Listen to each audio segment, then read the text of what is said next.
आज मेरी तबीयत ठीक नहीं है, हम कल बात करेंगे। मैंने हाँ बोला और फोन रख के सो गया। रात के 2 बजे अचानक से मेरी आंख खुली।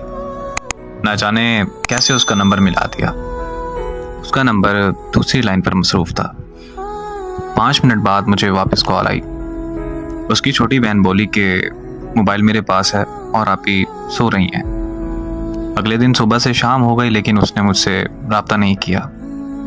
मैंने दोबारा से कॉल की और देखा तो फिर से नंबर मसरूफ मिला आ रहा था।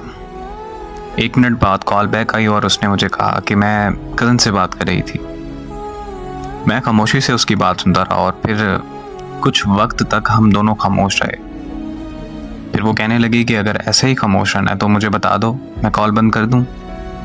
मैंने मुस्कुरा कर कहा जैसे तुम्हें ठीक लगे। उसने कहा कि ओके, अब मुझे कॉल मत करना। बस ये कहकर उसने कॉल बंद कर दी। मैंने कुछ देर बाद उसे फिर कॉल कर दी। इस बार फिर से उसका नंबर मसरूफ आ रहा था।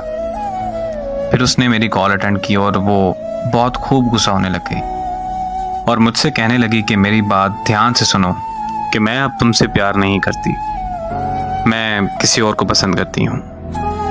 6 साल का रिश्ता उसने एक पल में ख़त्म कर दिया। मैंने उससे पूछा कि आखिर कौन है वो लड़का। वो मुझसे कहने लगी तुम होते कौन हो मेरी लाइफ में इंटरफेयर करने वाले। मैंने उससे कहा कि यार मैं तुमसे प्यार करता हूँ, तुम मुझे भूल गई। इतने में उसको किसी और की कॉल आई और उसने मेरी कॉल कट किए बगैर उसकी कॉल रिसीव कर ली। मैंने कॉल कट नहीं की। कुछ देर बाद उसने कॉन्फ्रेंस कॉल ले ली। कॉन्फ्रेंस कॉल में लड़का बोला कि हाँ भाई, तुम्हें क्या मसला है। तो मैंने कहा कि तुम होते कौन हो मुझसे ये पूछने वाले।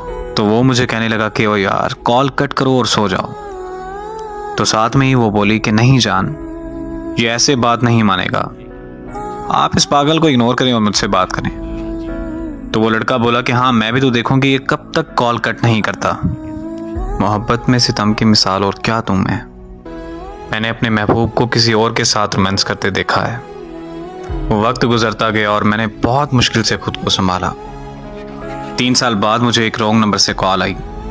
मैं कॉल अटेंड करते ही उसकी आवाज़ पहचान गया। वो बोली कि कैसे हो तुम। मैंने उसे कहा कि तुम काम की बात करो बस। तो कहने लगी कि तुम मुझसे अभी तक नाराज़ हो। मैं खामोश रहा और फिर पूछा उसने कि तुमने शादी कर ली। तो मैंने पूछा कि तुमने कर ली। तो वो बोली कि लोग जिस्म चाहते हैं, शादी कहाँ करते हैं लोग। बात यह है कि जिससे आप मोहब्बत करते हैं उससे कभी मोहब्बत ख़त्म नहीं होती, लेकिन इस तरह करने से आपकी ज़िंदगी में उस शख्स का वजूद चला जाता है।